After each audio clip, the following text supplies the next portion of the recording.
اللهم صل وسلم وبارك عليه.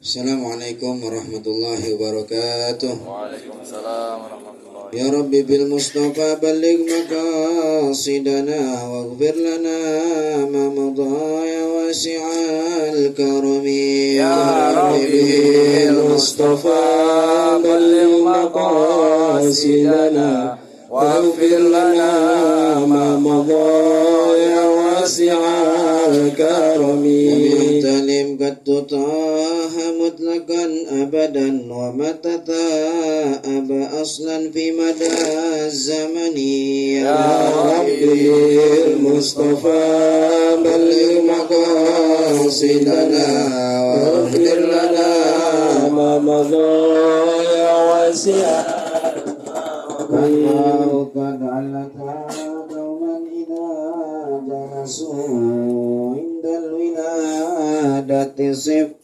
ya dabi mukhtatani ya Rabbi bil Mustafa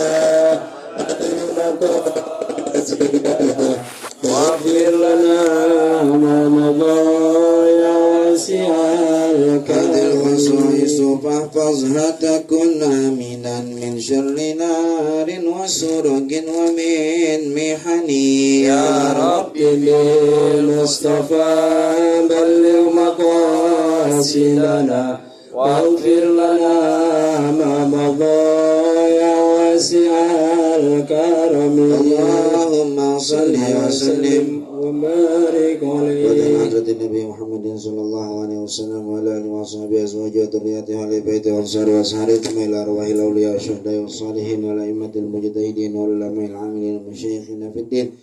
Subhanallah saya Zainuddin Al-Malibari wa Syekh Abu Bakar Syatu Adimiyati wa Qurla Abu Yaqi Haji Abdurrahman Nabi bin Haji Nawal wa Qurla Haji Ahmad bin Guru Ali wa Qurla Haji Abdurrahman bin Haji Ahmad bin Guru Ali wa Qurla Haji Mudadi bin Yusuf wa Qurla Haji Mustafa Hadi bin Haji wa usulihim wa fura'ihim wa taballuquki alaihim ajma'in.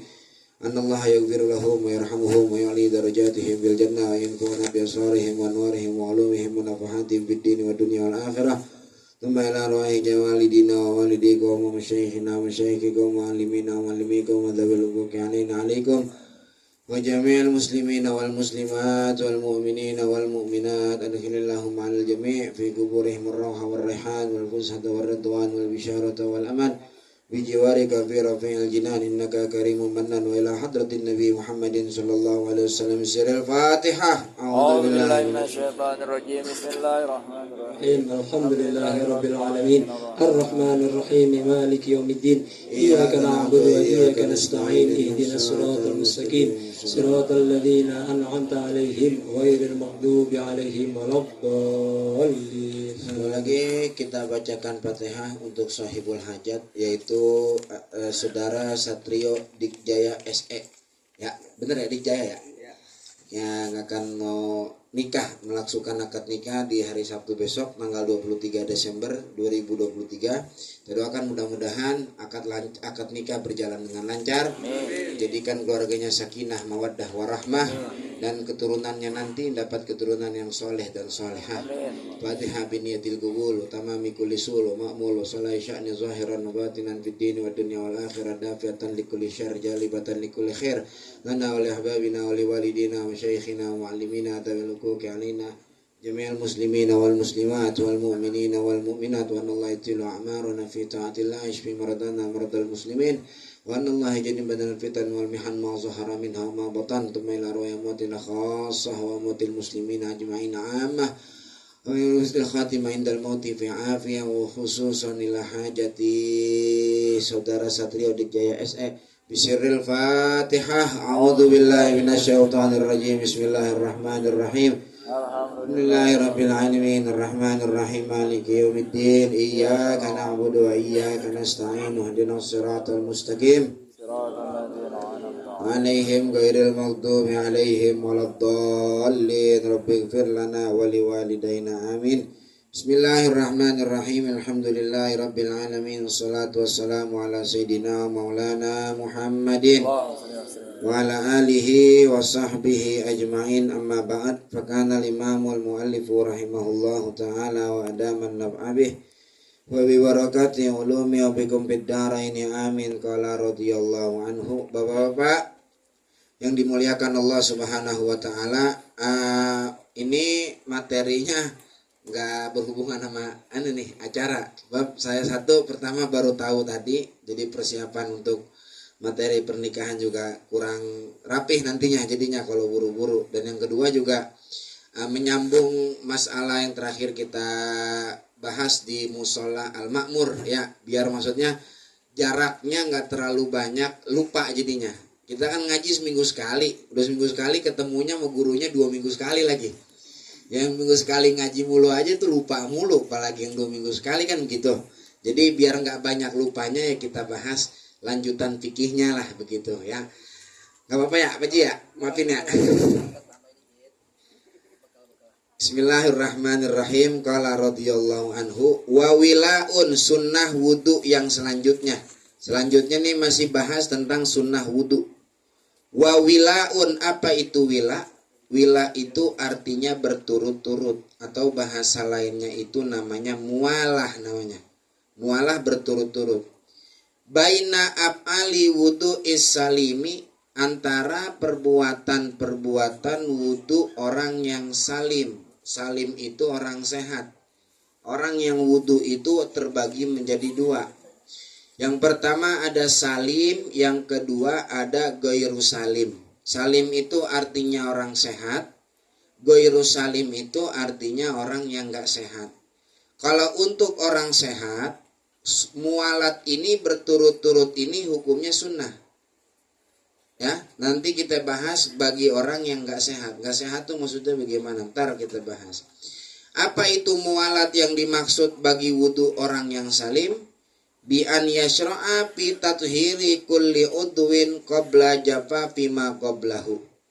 Sekiranya memulai orang yang wudu si salim tadi, fi tathhiri kulli udwin, dalam mensucikan tiap anggota wudu, qabla jafafi ma qablahu, sebelum kering anggota wudu sebelumnya. Jadi habis basuh muka jangan ampe nunggu kering langsung tangan, tuh namanya mualat tuh. Tangan udah dibasuh, jangan nunggu kering langsung ke kepala. Kepala udah langsung ke kaki. Itu namanya mualat. Kalau bahasa orang Betawinya cash, saudara. Jadi wudunya itu kudu cash. Emang gak apa-apa wudu kredit? Gak apa-apa. Ada wudu kredit, ada wudu cash. Wudu kredit itu wudu muka di rumah, wudu tangan di Masjid Al-Ittihadiyah, wudu pala di musola Darul Muslimin, wudu kaki di Masjid Mujahidin. Itu namanya kredit, saudara. Jadi nggak langsung cash berturut-turutnya. Cuman bahasa berturut-turut ini, sunnah berturut-turut ini kalau anggota sebelumnya itu belum kering. Kalau udah kering maka nggak dapat sunnah mualat, sunnah berturut-turut ya. Misalnya dari rumah kita wudu muka, habis airnya, waduh, mana udah komat lagi di masjid. Kita jalan tuh langsung ke masjid tuh. Sampai masjid lanjutin tangan. Belum basah tuh muka, masih mualat namanya, dihitungnya. Pokoknya patokannya belum basah aja. Kalau udah basah, maka tidak ada mualat di situ. Tidak ada berturut-turut. Basuh muka di rumah Jati Padang. Basuh tangannya di tempat kerjaan Sudirman. Itu kira-kira muka udah kering apa belum? Udah kering itu Maya. Wudunya sah, wudunya sah. Nggak ada yang bilang gak sah. Wudunya sah, tapi nggak dapat pahala sunnah, yaitu mualatnya nggak ada. Paham tuh? Ya, sunnahnya itu kudu mualat. Nah, berturut tuh. Sebab kenapa? Lil ittiba ya. Karena ittiba ngikut kepada Rasulullah SAW. Dulu ada sahabat namanya Ibn Umar, Abdullah bin Umar ya. Min akabir sahabat nih beliau, terbilang daripada pembesar-pembesarnya sahabat Nabi Muhammad SAW. Di saat itu beliau kiai gitu, bahasa kita mah kiai lah gitu, kiai gede lah Abdullah bin Umar itu. Beliau kan punya murid namanya Imam Nafi'. Imam Nafi' punya murid Imam Malik bin Anas yang mazhab Maliki itu. Nah, ini kata Imam Malik ngomong gini, dulu guru saya pernah cerita, yaitu Imam Nafi'. Imam Nafi' itu pernah cerita lagi, gurunya cerita lagi. Cerita dari Abdullah bin Umar, bahwa Abdullah bin Umar, anaknya Umar bin Khattab. Abdullah bin Umar ini suatu hari lagi wudhu di rumah. Wudhunya di rumah nih Pak. Wudhu muka di rumah, wudhu tangan di rumah. Tiba-tiba ada yang ngata begini, Kiai, bahasa kita nih ke Abdullah bin Umar, Kiai, ada jenazah mau disembayangin di masjid. Ada jenazah mau disembayangin di masjid. Jarak dari rumahnya Abdullah bin Umar ke masjid nggak terlalu jauh. Abdullah bin Umar mutusin wudhu di tangan saat itu di rumah, lanjutin di masjid Nabi, dia wudhu lagi, mulainya langsung dari kepala. Nah, ini menunjukkan bahwasanya boleh kalau memang belum ada kering anggota wudhu sebelumnya. Kalau udah kering maka sunnah mualat sudah tidak ada. Jelaskan nih sampai sini Bapak. Paham ya? Terus sunnah mualat. Tapi ingat tadi nih, ini untuk wudhunya si Salim. Siapa Salim? Bukan namanya si Salim, bukan. Salim itu maksudnya orang yang sehat, bukan orang sakit. Gimana orang yang sakit? Tar di bawah. Wadhalika lil ittiba, dan hal itu mualat ilil ittiba karena ngikut Nabi. Satu ilatnya, alasannya kenapa mualat karena ngikut Nabi, pertama. Yang kedua, wa khurujan min khilafi man aujabahu, dan keluar dari perbedaan pendapat ulama yang mewajibkan mualat, maksudnya tuh. Jadi ada ulama yang wajibin mualat. Kalau mualat tidak ada maka wudunya nggak sah. Siapa ini ulama? Ulama yang mewajibkan berturut-turut yaitu Imam Malik bin Anas. Mazhab Maliki itu. Mazhab Maliki mewajibkan wudu berturut-turut. Wajib hukumnya. Nggak boleh nggak. Kalau ada orang mazhab Maliki atau dia mazhab Syafi'i pindah mazhab ke Imam Malik, kemudian wudunya nggak berturut-turut, maka wudunya tidak sah. Jelas gitu? Ini apaan ya? Ada suara tuh. Hah? Kucing ya? Tadi sampai mana ya? Hah? Imam Malik. Iya, jadi boleh pindah mazhab, boleh. Cuman catatannya kudu tahu mazhab yang mau kita pindah. Yang begini nih biasanya di sono no. Di mana? Di Mekah, Saudi. Ya, karena yang tawaf itulah campur laki sama perempuan. Khawatirnya nanti lagi tawaf sentuhan kulit sama perempuan yang bukan mahram, akhirnya dipindah mazhab. Gue pindah mazhab aja dah.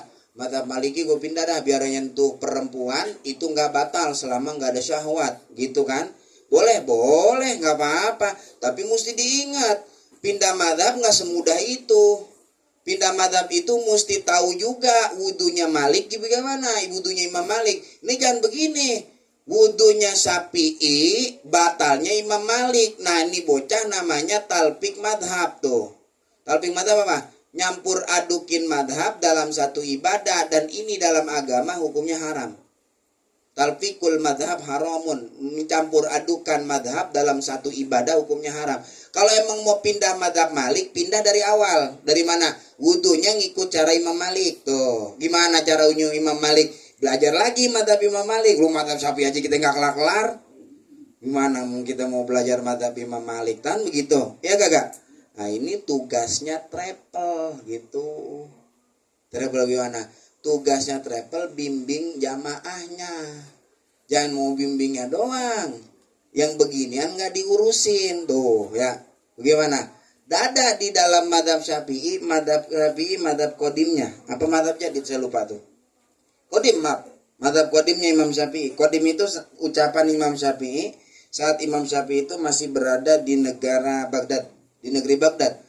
Kalau jadid itu mazhab Imam Syafi'i yang beliau itu keluarkan fatwa saat beliau sudah di Mesir. Ini ada mazhab kodim, ada mazhab jadid di fikih kita nih.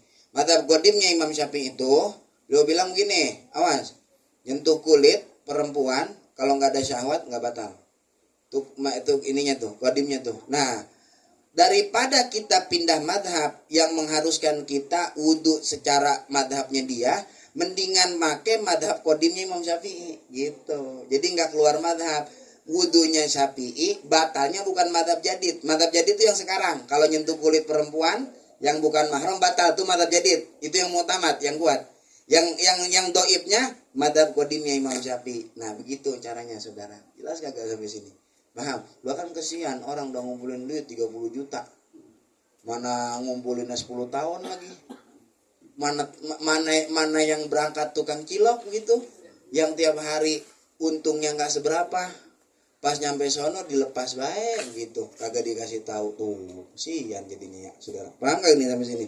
Ya, ngerti ya? Yang jadi belum gimana tuh Pak Fatudin? Boleh.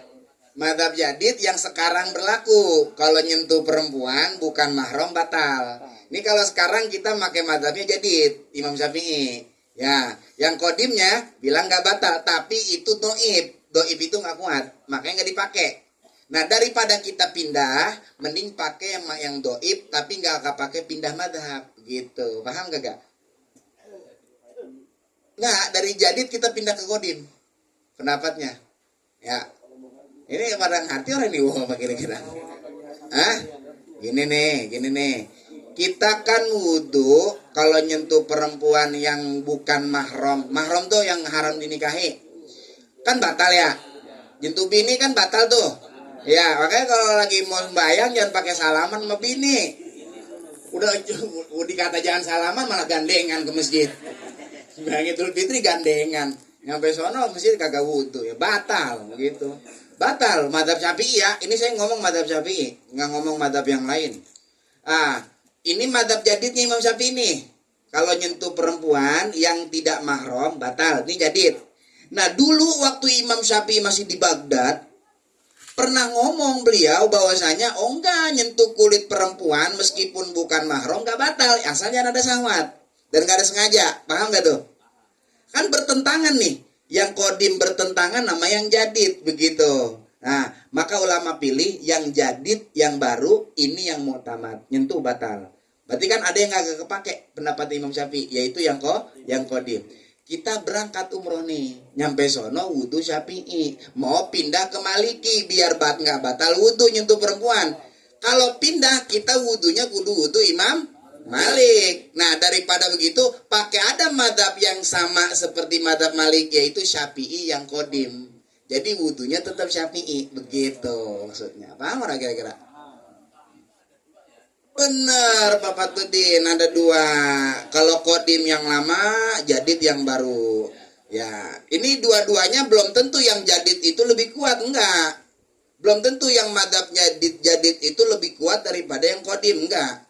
Kadang-kadang ada masalah dalam fikih justru madhab yang kodim Imam Syafi'i yang lebih kuat dari yang jadid. Seperti apa contohnya? Waktu Isya. Isya sekarang jam berapa? 2. Ya macam-macam dah ya. Kadang-kadang kan berubah tuh ya. Jadi maghrib, contoh begini. Contoh maghrib jam 6. Ya jam 6. Usalah Isya jam 7:10 contoh. Itu Isya yang sekarang madhab kodimnya Imam Syafi'i itu. Yang kita pakai nih sekarang. Jadidnya lebih parah. Lebih parah gimana? 15 menit habis azan maghrib masuk Isya. Jam 6 masuk maghrib, jam 6:15 itu udah masuk Isya dan orang boleh sholat Isya jam 6:20. Itu tapi madhab jadidnya. Yang kita pakai sekarang yang mana? Yang kodimnya. Jadi nggak melulu yang jadid itu lebih kuat daripada yang kodim. Ada beberapa masalah, saya lupa. Kalau nggak salah ada 8 atau 18 ya. 8 atau 18, saya lupa tuh. Ada di kitabnya Dr. Nahrawi itu disebutin mana aja madhab yang kodim, yang mu'tamad lebih kuat daripada yang jadidnya begitu. Ya, pokoknya ada di antara itu. Jelasnya sampai sini Bapak. Paham ya? Tuh, jadi fikih begitu saudara, jangan asal-asalan kita ya. Terus bagaimana kalau buat orang yang sakit? Untuk berturut-turut bagi orang yang sakit, wayajibu lisalisin, wajib mualat lisalisin. Salis itu goiru salib maksudnya. Orang sakit, maksud orang sakit kayak orang yang beseran. Tahu beseran enggak? Kencing mulu, itunya udah dol. Udah kagak bisa nahan. Nah, itunya tuh udah dol tuh. Nah, ini orang wudunya wajib mualat berturut-turut. Dia nggak boleh kalau nggak berturut-turut. Ini buat orang yang beseran. Dan orang yang begini cara wudunya juga beda. Wudunya itu beda dengan orang yang sehat kayak kita nih, yang salim nih. Kita kan salim nih semuanya. Ini orang-orang udah tua ini mah, yang udah kagak ketahan kencing ini. Cara wudunya nih, dia masuk waktu dulu. Masuk waktu sholat, baru dia wudu. Kalau kita kan johor jam 12, jam 11 kita wudu masih punya, kan boleh main johor ya. Kalau orang yang beseran mah nggak boleh saudara. Dia wudunya itu harus masuk waktu. Jadi adzan zuhur, kamar mandi, dia istinja, dicebok, bersihin najis yang di kemaluannya. Nah, pilihannya dua, satu pakai pempes. Kalau pempes mahal, kan mahal pempes yang waktu tua, ya bisa 50.000 berapa? 55, 80. Nah, itu ya 80-an mahal satunya kan. Pak atau enggak pakai plastik es kenyot tuh. Ya, pakai plastik. Tahu kan? Ya, tahu. Tahu alhamdulillah berarti. Tuh jadi dibersihin, disuciin, terus itu kemaluannya masukin plastik. Es kenyot, ikat, jangan kencang-kencang. Jangan kencang-kencang, diikat. Dah, habis diikat kan udah suci tuh depan. Nah, dia wudu dah tuh. Habis dia wudu nih, wudunya dia harus mualat, wajib, nggak sunnah, wajib dia mau mualat. Habis wudu, selesai wudu, nggak boleh entar-entaran sembayangnya. Habis wudu langsung sholat. Kagak boleh pakai nungguin zaman. Ya, jangan langsung sembayang udah. Langsung sembayang. Ya, kalau umpama dia batal lagi nungguin sholat, wudu lagi dia siang. Ya, ntar lagi sholat, kerasa ada yang keluar nih. Kayak ada yang keluar ya. Adi maaf, namanya salisul baul. Ini bagi yang laki-laki. Kalau perempuan biasanya tuh darah keluar. Darah penyakit selain haid. Udah 15 hari keluar darah. Hari ke-16 keluar lagi. Ini istihadah namanya. Darah istihadah tuh najis. Keluar. Gimana caranya? Sama kayak tadi, adzan dulu. Baru dia kamar mandi. Bersihin darahnya. Bercak darah bersihin. Pakein pembalut. Di situ dia wudu langsung sholat. Itu perempuan begitu. Jelaskan nih sampai sini Bapak. Itu namanya wudunya ghairus salim. Di sini musonib nyebutin yang wajib cuma satu, yaitu bagi orang yang salis. Apa orang salis tadi? Orang yang ada yang nggak disebutin nama musonib di sini. Apa? Yang kedua yang wajib mualat. Awas. Jika waktu sholat sudah sempit, maka wudu wajib mualat. Contoh gini nih. Johor jam 12. Umpama doang ini mah ngepasin biar gampang. Asar jam 3 contoh. Asar jam 3. Kita tidur jam setengah 12. Bangun jam 3 kurang 8 menit. Johor udah belum berarti? Belum. Sisa berapa menit itu Johor? 8 menit. Maka wajib sholat. Langsung wajib nih sholat nih dia. Belum selesai. Baru bangun tidur langsung wajib sholat. Nah dia wudu kan? Wudunya dia wajib mualat. Gak boleh pakai entar-entaran. Ntar wujud di rumah, ntar habis itu muka di rumah, ntar tangan di masjid Ittihadiyah. Jangan. Kenapa? Keburu habis waktu sholat. Ya, ini bagi orang yang mau sholat tapi waktunya udah maka hukum mualatnya itu adalah wajib. Jelas sampai sini Pak? Paham. Tuh. Kemudian wa ta'ahudu akibin, memperhatikan tumit. Awas, ini sunnah dalam memperhatikan tumit. Banyak kan orang wudu begini aja nih, maaf, kaki begitu gitu. Gucurin begini, dia nggak perhatikan tumitnya. Kenapa sunnah nggak wajib? Karena kadang memang kaki diginin doang tuh ketumit air tuh ngalir. Tapi kadang-kadang nggak juga. Ya, apalagi yang punya tumit ada lipetannya tuh di situ tuh. Ya, kagak dibengkek begitu tuh. Nah, ini bisa kagak masuk. Pokoknya setitik dari yang wajib dibasuh saat wudu, kalau dia nggak kena, nggak sah wudunya. Maka sunnah kita memperhatikan tumit wudu, makanya yang benar. Biar begitu tuh. Ini kagak wudu kayak bocah kecil, tau bocah kecil kagak wudu gitu aja tung gitu. Jangan ya, yang benar wudu ya. Tumit diperhatiin saudara. Nabi bilang begini dalam hadis, wailun lil aqabi minan nar, celaka neraka wail. Awas, Nabi bilang neraka wail lil aqab, bagi orang yang enggak memperhatikan tumit lagi wudu. Tuh didoain sama Nabi tuh, disumpahin. Bebas ya makanya. Biar benar wudu, jangan buru-buru ya. Tumit diperhatiin ya. Apalagi yang pada adaan tuh di telapak kakinya tuh pecah-pecah. Itu juga tuh diperhatiin juga tuh. Ya, yang main di sawah mulu ya. Nah, itu begitu ya, diperhatiin. Iya, jangan asal-asalan. Nih telapak kaki kadang-kadang banyak orang yang kagak ngeh di situ tuh. Ya, Pikir dia mah udah beres aja wudhu, ternyata wudhunya nggak sah. Lah kalau wudhu nggak sah, sholatnya sah apa kagak? Nah. Ya kagak juga, mana-mana dah tuh jadinya ya. Dah. Wa mungkin apa muk? Wahwa toraful aini, memperhatikan muk. Wahwa toraful aini yaitu ujungnya mata. Alladzi yalil anfa, yang mengiringi hidung. Mana? Nih maksudnya nih. Tuh. Ini kan mata kan punya dua sisi ekor tuh ya. Ekor sini sama ekor sini ya. Ini ekor yang ngiringin hidung ini namanya muk nih, Pak. Kalau kita bahasanya apa? Nggak ada kan? Nah, tuh betapa luasnya kosakata bahasa Arab. Sampai ujung mata yang ngiringin hidung aja ada bahasanya dia. Muk namanya. Kalau kita apa bahasanya? Ada kagak? Kagak ada kalau kita. Inilah bahasa Arab. Makanya kenapa Quran tuh diturunin bahasa Arab? Kenapa? Kosakata paling banyak bahasa Arab. Ya, kosakata yang paling banyak bahasa. Coba turunin bahasa Betawi Al-Quran. Begitu ya. Gak banyak begitu-gitu bagi doang palingan ya. Ya makanya Al-Quran ya apa bahasa Arab. Nimuk namanya. Diperhatiin walihazin itu di situ lahas ya. Ah, yang bawa pulpen dibenerin lihaz. Ini yang ngetik nih belum ngopi kayaknya nih.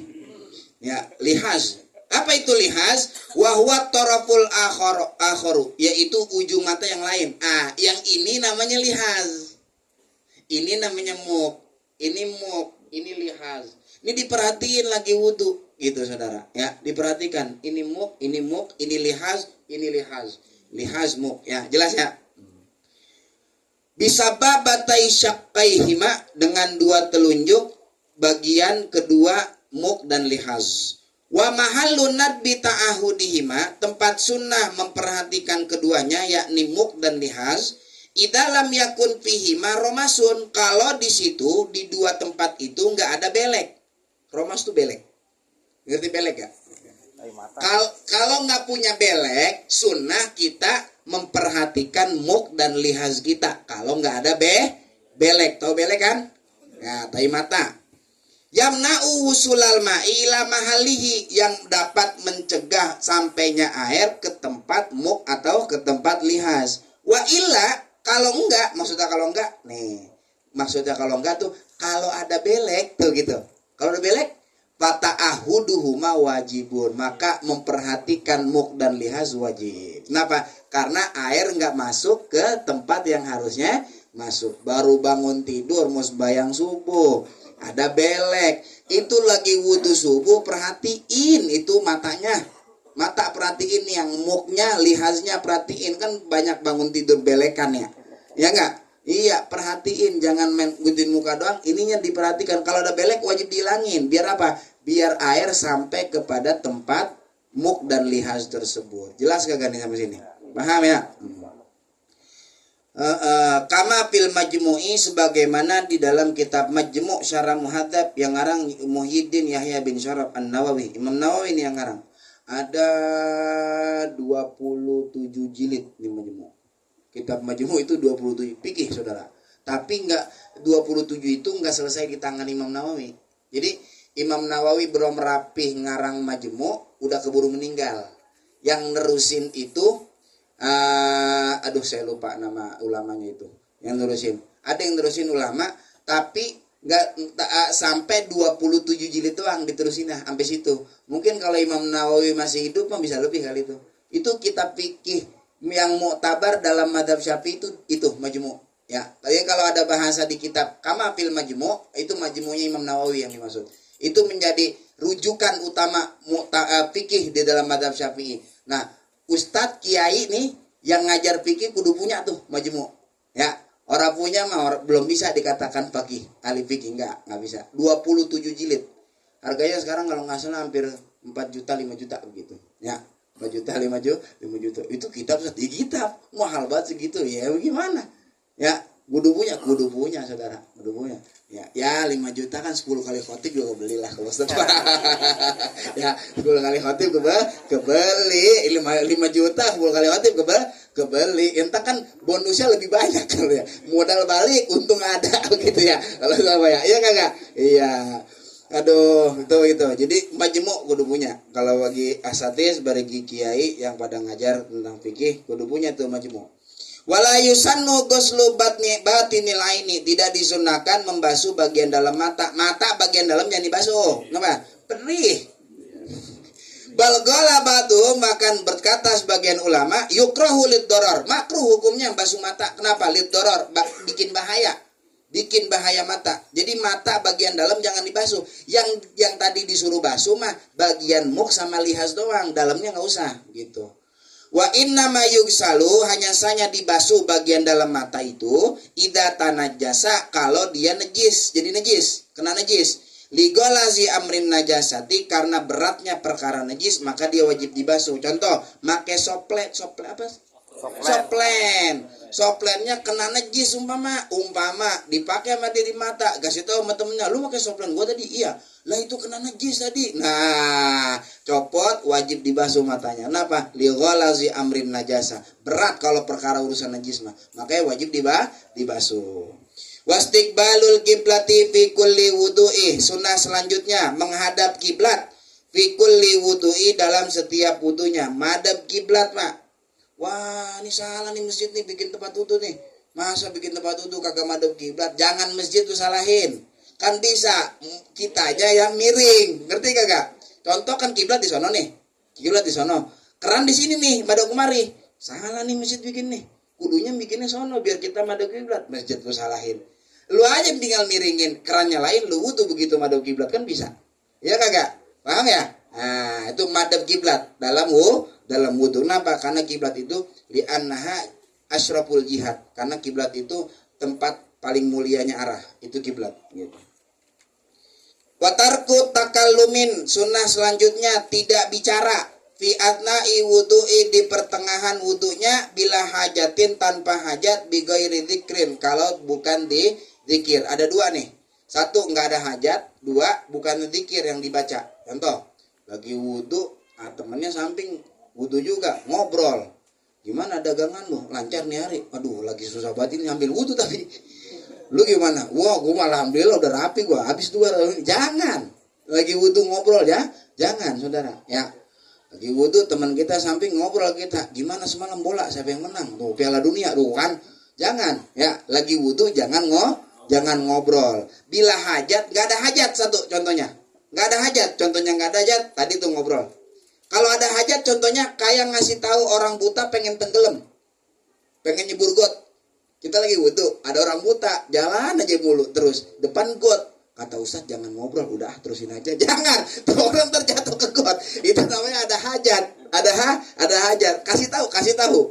Bang, awas jangan jalan aja, depan ada got. Kasih tahu saudara. Ya, tahu bocah mau nyebur kali, kita lagi wudu. Biarin aja, kata Ustadz nggak boleh ngobrol. Jangan, kasih tahu tuh bocah dulu. Paham tuh? Itu namanya ada hajat. Wa bi ghairi dzikrin, bukan zikir. Nah, termasuk zikir apa? Nih, wala yukrahu salamun alaih, tidak dimakruhkan salam, mengucapkan salam alaihi, kepada orang yang lagi wudu. Kenapa? Kok nggak makruh? Karena salam itu zikir. Berarti kalau lagi wudu kita diucapin salam itu tidak masalah, nggak makruh, nggak. Kita lagi wudu, ada teman kita datang ngucap salam, assalamualaikum, nggak makruh. Itu namanya salamun alaihi. Wala minhu, dan nggak makruh juga salam dari orang yang wudu. Kita lagi wudu, teman kita datang, kita ngucap salam, assalamualaikum, nggak makruh. Kan ngomong, bukan ngomong, ini zikir. Salam itu masuk dalam kategori zikir. Kalau zikir nggak apa-apa.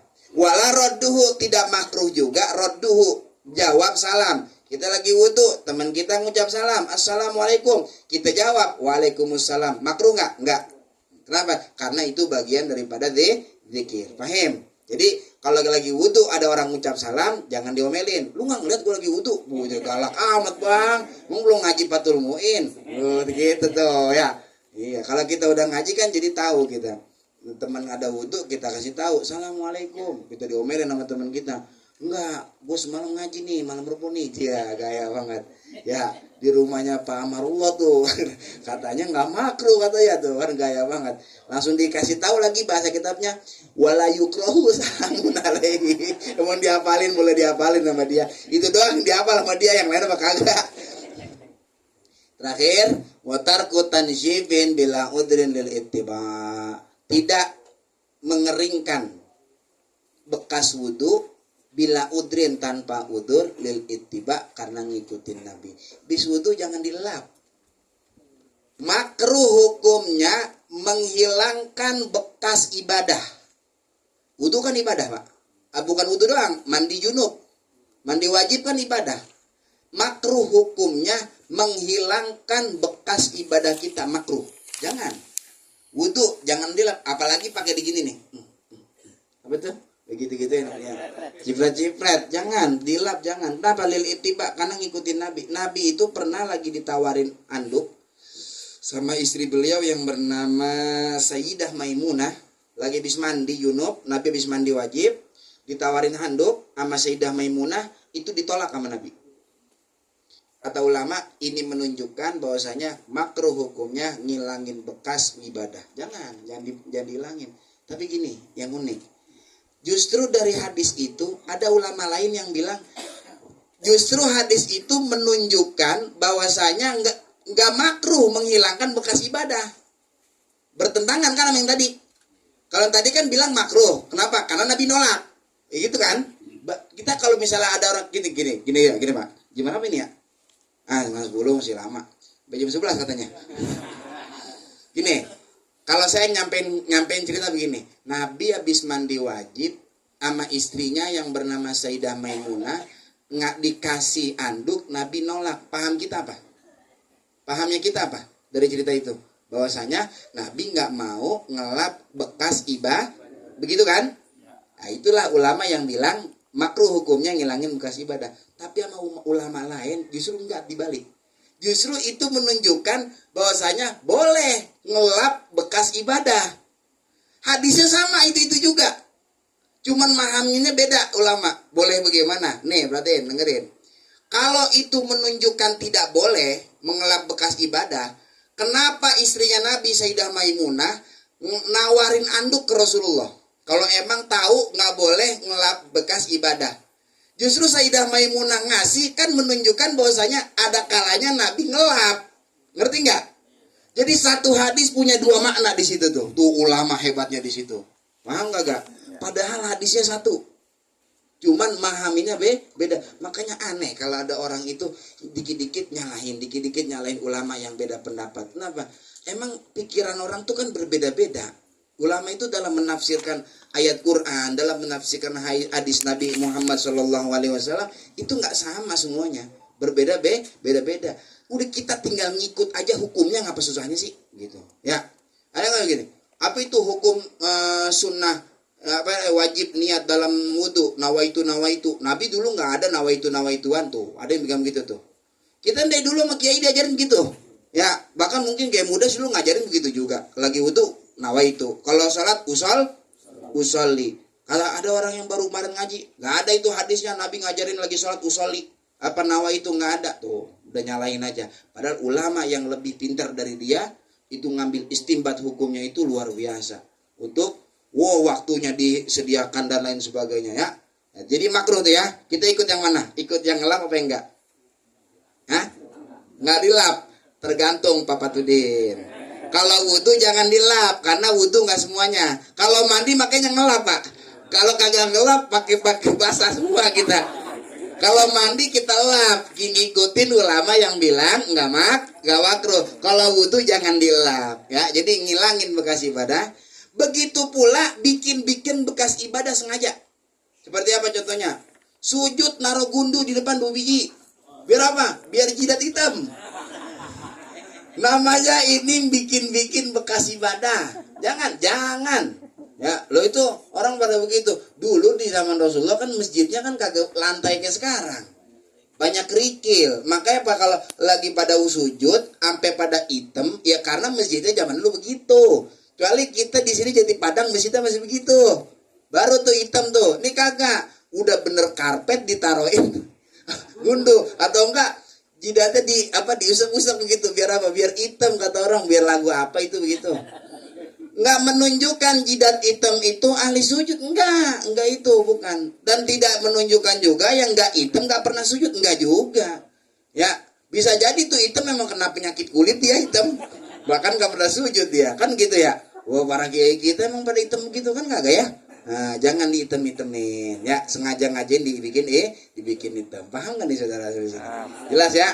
Alhamdulillah kalau paham dah. Masyarul muslimin, bapak-bapak yang dimuliakan Allah Subhanahu wa taala. Untuk Bapak Ananda, Bapak Satrio ya bin Dik Jaya SE yang akan melangsungkan pernikahan. Pokoknya pesan saya satu, Pak. Kalau Allah Ta'ala, Allah Subhanahu wa taala berfirman, hunna libasul lakum wa antum libasun lahunna. Mereka para istri itu merupakan pakaian suami dan suami juga pakaian artinya apa? Pakaian tutupin aurat satu sama lain, tutupin aib satu sama lain. Yang kadang-kadang dalam rumah tangga orang banyak yang mengumbar-ngumbar aib suaminya, aib istrinya dan lain sebagainya. Pernah terjadi saudara di Nabi Ibrahim alaihissalam. Itu Nabi Ibrahim kan punya istri kan nggak cuma satu, pernah punya istri. Ini istrinya satu hari kedatangan seorang yang nyari Nabi Ibrahim. Laki-laki nyari Nabi Ibrahim, kata nih bininya, kan lagi Nabi Ibrahim lagi nyari tamu, lagi kan Nabi Ibrahim gitu ya, nggak mau kalau makan sendiri, jadi dia pergi aja nyari tamu, biar makannya bareng. Oh ya udah, kasih tahu, ntar ada yang nyariin beliau. Oh ya, ya siap, oke. Gimana Nabi Ibrahim? Memang tiap harinya di rumah, nanya nih orang saudara, sama istrinya Nabi Ibrahim.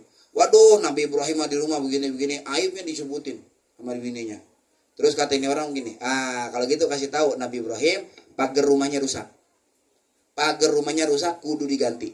Iya dah, taran kabarin. Cuman ini bininya bingung, pagar rumah rusak, gimana pagar gua bener begitu, kok dikata rusak. Nggak paham nih istrinya. Nabi Ibrahim pulang, dikasih tahu khobar yang tadi, perihal yang tadi. Kata Nabi Ibrahim, oh gitu, yang tadi orang ngomong, iya. Tahu lah, itu malaikat nyerupain manusia. Dia bilang pagarnya rusak, bini gua rusak. Berarti gue kudu ganti. Kalau gitu aneh talak yang T3, ditalak 3 saudara jadinya bininya. Ya, artinya apa? Tutup aib satu sama lainnya. Dan istri biar kudu taat sama suami. Taatnya istri kepada suami itu merupakan taat dia juga kepada orang tuanya. Jadi kalau laki dia tetap baktinya sama orang tua, nggak pindah. Kalau istri saat udah akad nikah selesai, baktinya dia pindah ke suami. Udah bukan ke baba emaknya lagi, bukan. Hatta nih istri kagak pulang-pulang ke rumah baba emaknya, sampai emaknya nelponin, lu mana sih Neng, kagak pulang-pulang, gua kan kangen sama lu, ini kagak ada yang ngurusin baba lu, malu udah capek banget ngurusin. Lah kagak diizinin Pak sama laki ayah. Bener tindakan itu. Bahkan kalau ini bininya sampai sengaja-ngaja dia pulang ke rumah orang tuanya tanpa sepengetahuan laki, dia namanya nusyus, durhaka sama suaminya. Jangan ya, itu pesan saya Pak. Karena dulu ada di zaman Rasulullah itu, seorang istri ditahan sama lakinya di lantai 2. Suaminya itu dia pergi dagang, lamanya 3 bulan. Ini istri ditahan di atas, babanya di lantai bawah orang tuanya. Gak pokoknya kata suaminya, pokoknya jangan turun dari lantai 2. Siap bang, dia pergi dagang. Suatu hari bapaknya sakit, karena udah diwasiatin gak boleh turun, dia buka jendela, dia panggil teman perempuannya. Tolong izinin ke Rasulullah, ayah saya sakit di lantai 1, saya mau turun ke bawah. Tapi suami saya wasiat, nggak boleh turun. Boleh nggak saya turun ke bawah sebentar ngelatin ayah saya, ngurusin sebentar. Apa kata Nabi? Ati izaujaki, turutin suami ente. Hatta tuh babanya yang sakit di bawah Pak. Lantai 1 rumah, nggak boleh turun ke bawah sama Nabi Muhammad. Masa ya Nabi Muhammad itu bohong? Masa Nabi Muhammad perintah kepada yang haram? Kan nggak mungkin. Kalau kita ada begitu keyakinan dalam hati, murtad kita saudara. Nabi nggak mungkin perintahkan kepada maksiat. Kata Nabi, enggak, tetap di lantai atas. Jangan, ati izaujaki, turutin suaminya. Karena nih babanya kagak ada yang ngurus, meninggal tuh babanya saudara. Nih perempuan sedih, babanya udah gedein dia, udah ngawinin dia, udah nyekolahin dia. Dia meninggal, dia kagak bisa lihat yang terakhir kalinya. Dibuka lagi jendela, dipanggil lagi temannya. Bilangin Rasulullah, aneh minta izin sekali aja nih mau lihat jenazah orang tua anak. Meninggal dunia di bawah. Apa kata Nabi? Enggak bisa, ati izaujaki, turutin suaminya. Zaman dulu kan gak ada WA ya. Kalau sekarang sih ada WA, tinggal WA. Kalau zaman dulu gimana WA-nya? Nggak mungkin dia minta izin sama suaminya lagi dagang di negeri Syam sana, ya. Apa kata Rasulullah? Kasih tahu tuh perempuan, innallaha qad ghafara li abiha bi ta'atiha iyahu. Allah Ta'ala ampunin semua dosa ayahnya yang meninggal itu karena taatnya dia sama suaminya. Jadi kalau perempuan mau surga gampang, apa? Taat sama suami. dia dapat 2. Kalau dia taat sama suami, otomatis dia taat juga kepada orang tuanya. Tapi kalau suami nggak ada taat kepada istrinya, dan dia taatnya dia kepada orang tuanya. Jelas nggak sampai sini Bapak? Ya, dikit aja itu mah, dikit ya. Kalau sekarang ngomongin pernikahan ngepas Mak. Tapi kalau ntar lagi akad nikah, kita cara mau pernikahan orang didengerin masih. Mengapa orang pada selfie aja? Kita dicuekin gitu ya. Pokoknya ceramah yang kagak enak 2. Pertama ceramah pernikahan, kedua ceramah tahlilan, cuman tahlilan lagi dibagi-bagi makanan. Itu udah pasti kagak didengerin dah. Kita lagi ceramah bagiin makanan, udah pasti gak didengerin. Nah, mungkin ini saja yang dapat saya sampaikan. Kurang lebihnya mohon maaf. Assalamualaikum warahmatullahi wabarakatuh. Terima kasih kepada guru kita.